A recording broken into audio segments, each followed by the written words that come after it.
Tura, septembris ei joo ju. Oi.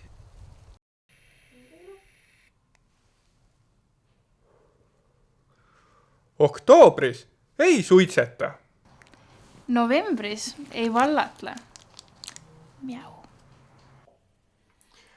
Jaanuaris lastega saunas ei käi.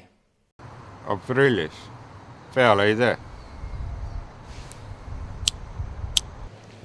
Mais ei pese raha. Ma kuulsin seda läbi viinamarja puu, et juulis naist ei löö.